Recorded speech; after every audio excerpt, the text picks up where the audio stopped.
विचारांचे व्यासपीठ असलेले न्यूज लाईव्ह चंदगड या लोकप्रिय यूट्यूब चॅनेलला लाईक करा, सबस्क्राईब करा आणि शेअर करा.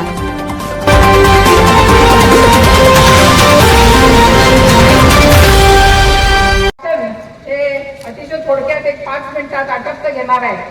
पण मला या प्रसंगी तुमच्या चेहऱ्यावर सगळ्यांचं एक आश्चर्य दिसायला लागलंय की 1 वर्षापूर्वी जे उमेदवार एकमेकांच्या विरुद्ध लढले, राजेश दादा आणि मी, मला वाटतं इतकंच आम्ही जवळपास सभा घेतल्या, एकमेकांच्यावर आम्ही टीका टिप्पणी केल्या आणि या व्यासपीठावर आम्ही दोघं तुम्हाला दिसायला लागलो एकत्र. आणि त्याचं कारण पण ह्याच व्यासपीठावर आहे आणि ते म्हणजे आदरणीय मुश्रीफ साहेब. मुश्रीफ साहेबांनी आम्हाला दोघांना बोलवून समजूत काढली की ताई तुमची मतं आणि राजेश पाटील साहेबांची मतं ही काही वेगळी नाही आहे, ती राष्ट्रवादी पक्षाची मतं आहेत आणि तुमच्या मतांची जर बेरीज आपण जर केली तर विरोधकांच्या फार पुढे जाते. त्यांनी आम्हाला सांगितलं की नुकसान काय फक्त ताई तुमचं आणि राजेश पाटील साहेबांचं झालेलं नाही, नुकसान तुमच्या बरोबर काम करणाऱ्या प्रत्येक कार्यकर्त्याचं झालंय, नुकसान या जनतेचं झालंय, या चंदगड गडिंग्लज तालुक्याचं झालंय. आम्ही दोघांनी ठरवलं की आमच्यातले मतभेद बाजूला ठेवायचे, आपण आता एकत्रितपणे लढायचं. आणि म्हणून चंदगड नगरपालिकेला आम्ही हा प्रयोग केला. दोन्ही राष्ट्रवादी एकत्र आल्या आणि अवघ्या महाराष्ट्राने चंदगड पॅटर्न म्हणून हा विचार उचलून धरला. चांगल्या प्रकारचं यश आम्हाला तिथं मिळालं आणि तिथून पुढे ही युती अशीच राहावी म्हणून मुश्रीफ साहेबांनी या जिल्हा परिषद आणि पंचायत समिती निवडणुकीत पण आम्ही एकत्र लढावं अशी आम्हाला आमच्यापुढे प्रस्ताव ठेवला.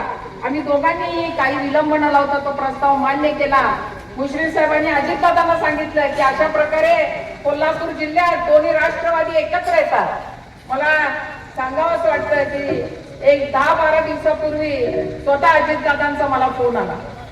दादाने विचारलं की कशी निवडणूक लढवणार आहात. मी त्यांना सांगितलं की आम्ही दोन्ही दादा राष्ट्रवादी एकत्र लढवणार आहोत. कुठल्या चिन्हावर लढवणार आहात. एका क्षणाचा विलंब न लावता मी अजितदादांना सांगितलं दादा आम्ही घड्याळ चिन्हावर लढवणार आहोत.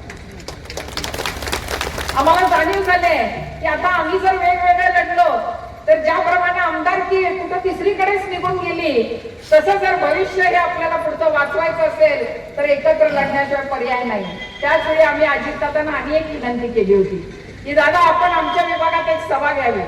दादा म्हणाले मी 2 दिवसात काही निरोप पाठवतो तुम्हाला.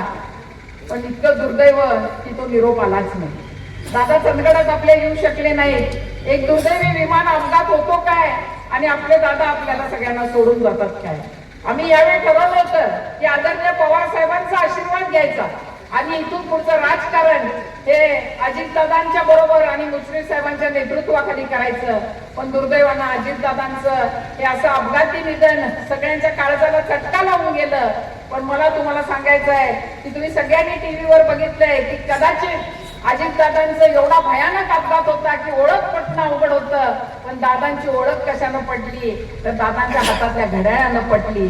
जे घड्याळ हीच दादांची ओळख होती. त्या घड्याळाला विजय केल्याशिवाय आपण थांबायचं नाही हा निर्धार करूनच आपण सर्व नेत्यांनी आणि सर्व कार्यकर्त्यांनी या सभेतून जायचं आहे. या चंदगड तालुक्यातल्या आणि गडिंग्लज आणि आजरा 9च्या 9 जिल्हा परिषद आणि 18 पंचायत समिती या निवडून देणं हीच खरी या नेत्याला आपली श्रद्धांजली असणार आहे. हे मला तुम्हाला अगदी आवर्जून सांगायचं आहे.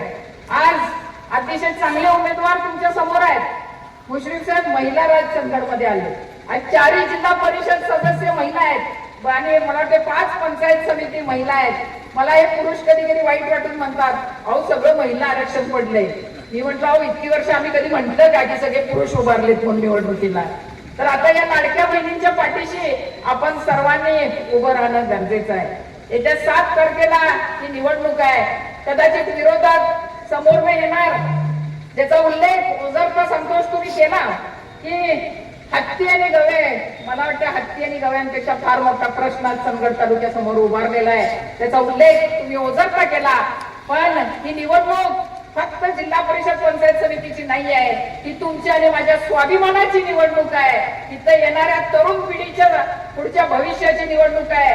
की ही पिढी आपली आज कुठे व्यसनाधीन व्हायला लागले. आज कधी नव्हे ते इतका दारू मटक्याचं प्रमाण वाढलंय. ड्रग्ज आपण कधी ऐकले नव्हते चंदगडमध्ये, तर डोंगरवाडीमध्ये नुसते ड्रग्ज नाही तर ड्रग्जची फॅक्टरी सापडते. कुठे नेऊन ठेवायला लागलो आपण आपला हा सुसंस्कृत तालुका. याचा विचार करण्याची आपण सगळ्यांनी वेळ आली. या चंदगडची जनता स्वाभिमानी आहे. मी स्वतः अनुभव घेतलाय. जेव्हा अन्याय होतो त्यावेळी काय काय घडतं, चंदगडचं पोलीस स्टेशन पेटवणारे हात इथंच आहेत आणि एव्हीएच सारखा एक विनाशकारी प्रकल्प जेव्हा या तालुक्यात आला त्यावेळी एवढा प्रचंड कोट्यावधी रुपयाचा प्रकल्प, पण तो हद्द पार करणारी पण चंदगडची जनता आहे हे सगळ्यांनी लक्षात ठेवलं पाहिजे.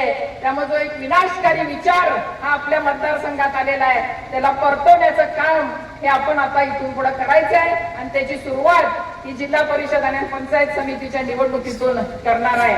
त्यामुळे आपल्या सर्वांना माझी नम्र विनंती आहे की 7 तारखेला मतदान आहे. घड्याळ चिन्ह घेऊन आपले सगळे उमेदवार उभे आहेत. कुठलीही चूक यावेळी करू नका, कुठलंही नाव बघू नका, आकडा बघू नका. जिथं जिथं घड्याळ हे चिन्ह दिसेल त्या घड्याळ या चिन्हासमोरचं आपण बटन दाबावं आणि आदरणीय मुश्रीफ साहेबांनी एक स्वप्न बघितलंय की ह्या जिल्हा परिषदेमध्ये या जिल्हा परिषदेचा अध्यक्ष हा राष्ट्रवादीचा असेल आणि ते स्वप्न जर आपल्याला पूर्ण करायचं असेल तर आपल्या सर्व उमेदवारांना आपण प्रचंड मताधिक्यानं निवडून द्यावं ही विनंती करते. आपल्या सर्वांचे मनापासून आभार मानते व माझे 2 शब्द संपवते. धन्यवाद.